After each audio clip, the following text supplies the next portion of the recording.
I guess let's start at the beginning. So what is the carbon footprint that you have at Orange Group? What are your key drivers? Maybe some words about Orange first. Yes. I'm sure that everybody knows Orange, but two words, two figures. 25 countries. We are operating in 25 countries, mainly in Europe and Africa. And 140,000 people working for Orange. That's the only two words I will give you. Right.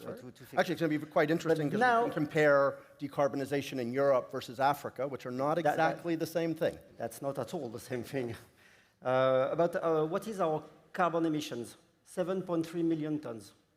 The Orange carbon emission is 7.3 million tons. Is this number accurate? I don't know. We believe that on scope 3, everybody knows scope 1, 2, and 3, I'm sure here. We believe that as scope 3, the margin of error is something like between 10 and 20%. Is it enough for, if you want to do a financial budget, you cannot come to the place saying, I have an EBITDA, and I'm sure that the number is right with a margin of error of 10 to 20%. But to act on carbon, that's enough. Yeah. So how does it split? Because we have 3 scopes, mainly in scope 3. Our scope 1 is 0.3 million tons. And why do we have a scope 1? Scope 1 when you are burning fossil fuels, because we are operating in Africa. And in Africa, the grid is not always even present or not always so good. So we had lots of diesel generators to power our sites. Our scope 2 is 0.9 million tons. We are operating, half of the electricity we are using is in France. So France, as you know, is quite a low carbon country, but we are also operating in countries where it's not exactly the same case. For example, in France, for 1 gigawatt hours, you have 50 tons of CO2, 55 tons of CO2. In Poland, it's 600 tons, and our personal record at Orange is Botswana, 1,370 tons of CO2 per gigawatt hours. So once again, you don't have the same challenges in Botswana as in France. Whoa. And scope 3? Scope 3, then it's 6 million tons. Mainly on what we call the upstream, which is what we are buying, in fact. And upstream represents 90% of our scope 3. Why so? Because we are processing lots of things. First, services. We had a lot of people who are maintaining the networks, what we call in our language fields operation. Fields operation and civil works, because we dig trenches to put fibers, we construct poles, etc., represent roughly a third of our scope 3. Then we are buying lots of equipment to put on the tower, for example, for mobile or in our data center, in our sites. It represents roughly a fourth of carbon emission. And then we have these things, smartphones, because we are buying and selling smartphones. So these things, for example, is something like 40 kilos of CO2. It counts in Orange scope 3, because we are buying the thing and selling the thing. And moreover, it uses power to be charged. But the main part of the CO2 emission for devices comes from the manufacturing, especially in a country like France. Obviously, not the same situation in Botswana, for example. And so what is... And we also have boxes.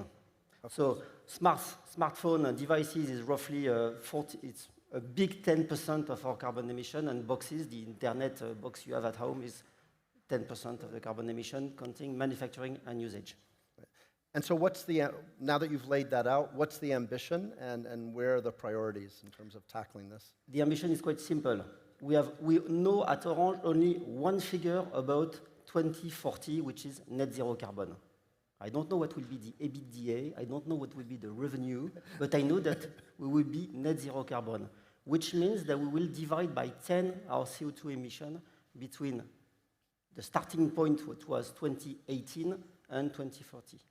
And we will compensate the 10 remaining percentage, because when you are doing activities, you emit carbon.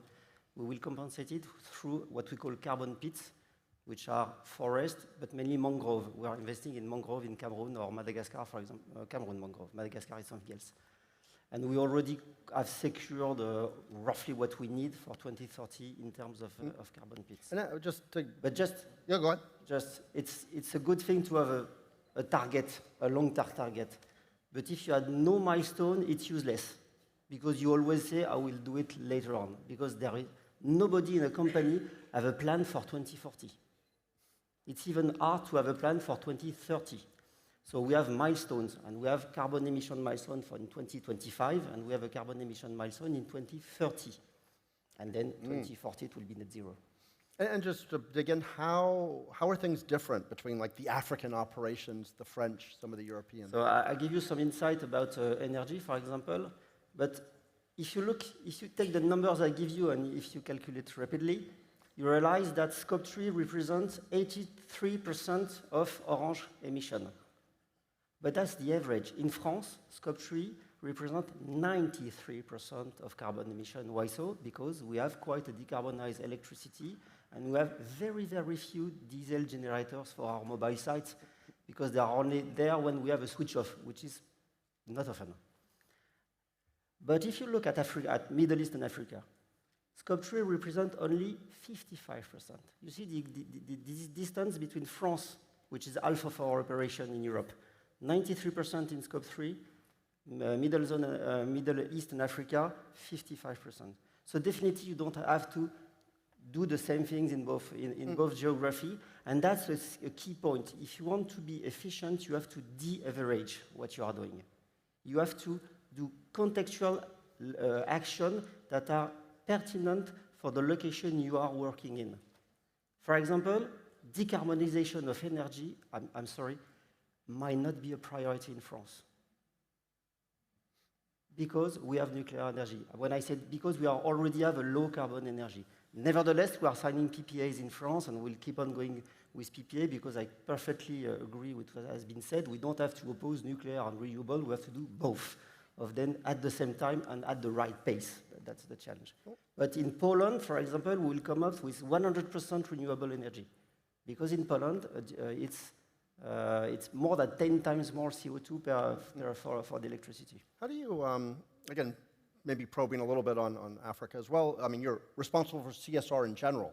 So do you find interactions, conflicts, need to balance decarbonization and some of the social parts of your responsibilities?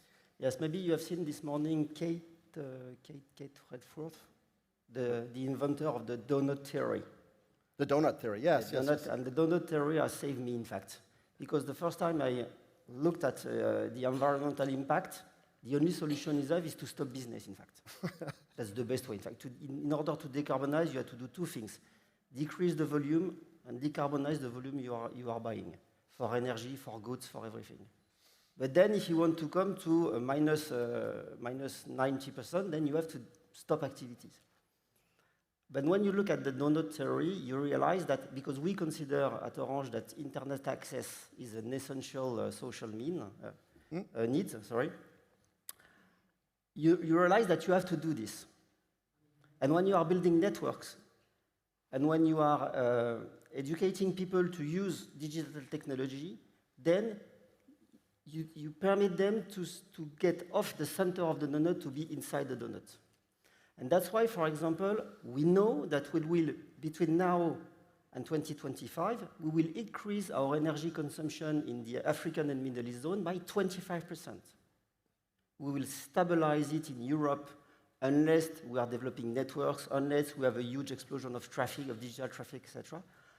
We know that we have to at least stabilize and even decrease in Europe to afford to increase it in Middle East and Africa.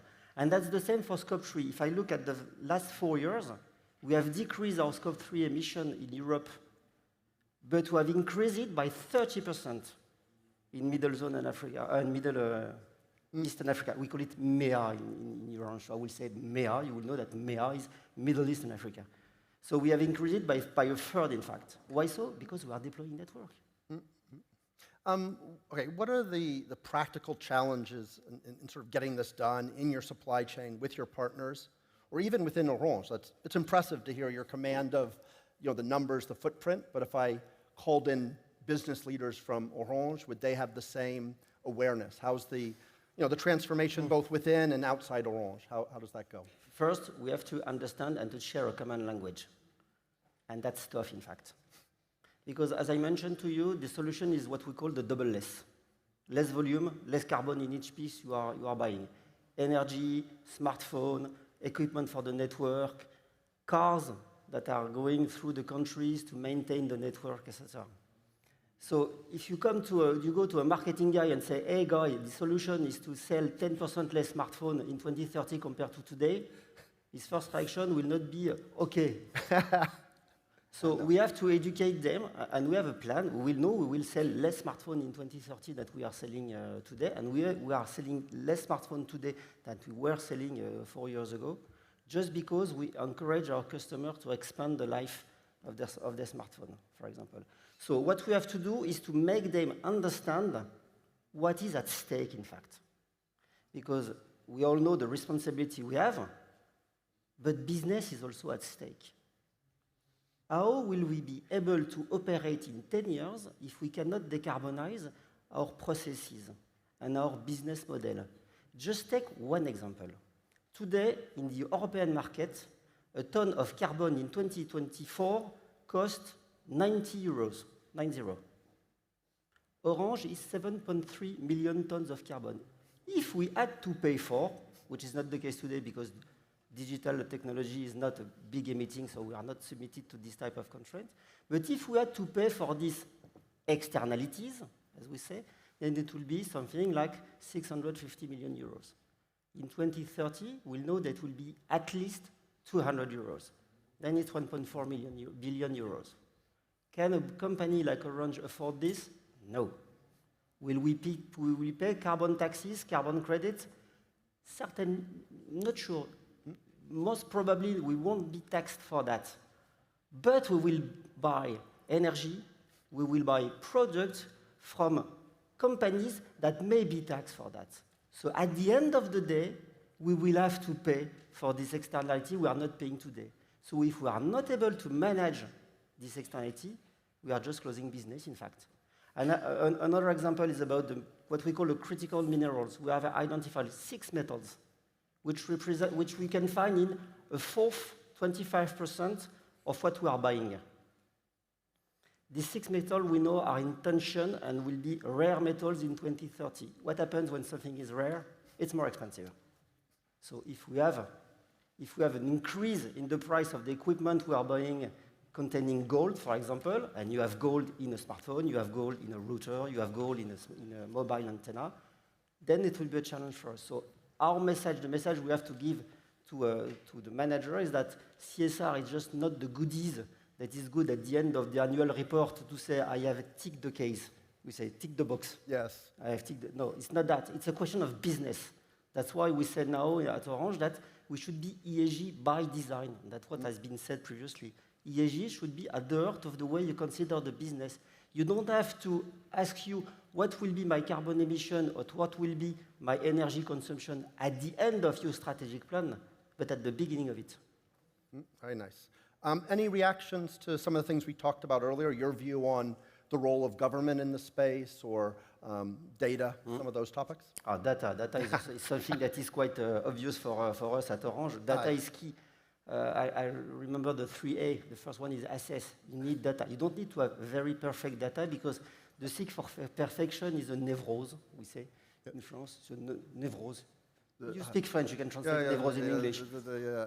Whoa, nevrosis, thank you. Sorry. So you don't have to be perfect to act. But you have at least to know where you are. And there is the joke in France, which is I call the joke of the lighting. A guy is losing his key, and he's charging his key where there is light. He has lost his key there, but there it's dark. So there's no light, so he's looking for his key under the light. And that's exactly 4 years ago what we were doing by Orange. We were looking the carbon reduction in energy, which is 10% of our emission. So it's very important to have this data just to know where to act. You don't have to know if it doesn't have to be accurate at 1-5%, whatever. But at least we know that we have a problem in Scope 3. We know that in MEA zone we have a problem in energy, and we have to put solar sites. We have more than 7,000 solar sites in MEA, or roughly 20% of the sites we have in the MEA zone are powered by solar panels, for example. And we know that we have to get rid of these diesel generators.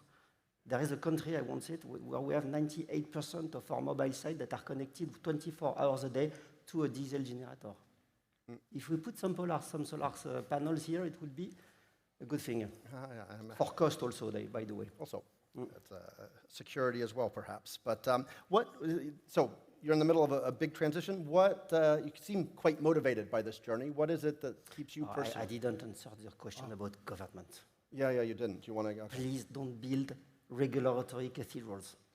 Don't what? Don't build regulatory cathedrals.